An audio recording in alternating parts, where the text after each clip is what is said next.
I, Joseph Robinette Biden Jr., do solemnly swear. It was an inauguration unlike any other in U.S. history. Democrat Joe Biden on Wednesday was sworn in as the country's 46th president in a ceremony set against the backdrop of a devastating pandemic, unprecedented security, and a deeply divided nation.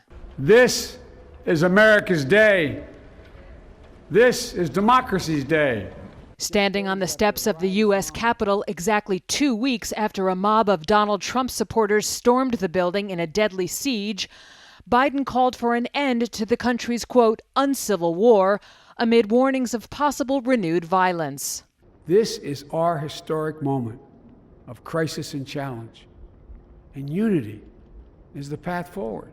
I, Kamala Davy Harris, do solemnly swear that I will support and defend the Constitution of the United States. It was a celebration of democracy and diversity as former Senator Kamala Harris made history as the first woman, first Black American, and first Asian American to become vice president. Attending dignitaries, including former U.S. Presidents Barack Obama, George W. Bush, and Bill Clinton, wore masks and sat several feet apart.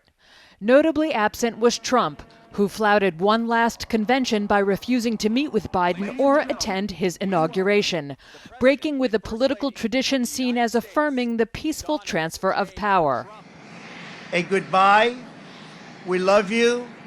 We will be back in some form. Top Republicans, including Vice President Mike Pence and the party's congressional leaders, skipped Trump's send-off earlier in the day and attended Biden's inauguration instead. Lady Gaga, Jennifer Lopez, and Garth Brooks performed for the occasion. A nation that isn't broken, but simply unfinished. And at 22, Amanda Gorman made history as the youngest inaugural poet. Some right-wing extremist groups had vowed to disrupt Biden's inauguration in the wake of the January 6th attack, but only scattered protests emerged on Wednesday. The National Mall, typically packed with throngs of supporters, instead was filled with nearly 200,000 U.S. flags. Later in the day, Biden attended a wreath-laying ceremony at the Tomb of the Unknown Soldier in Arlington National Cemetery in Virginia, accompanied by Obama, Bush, and Clinton. Afterward, Biden's motorcade joined an abbreviated parade as he made his way to the White House.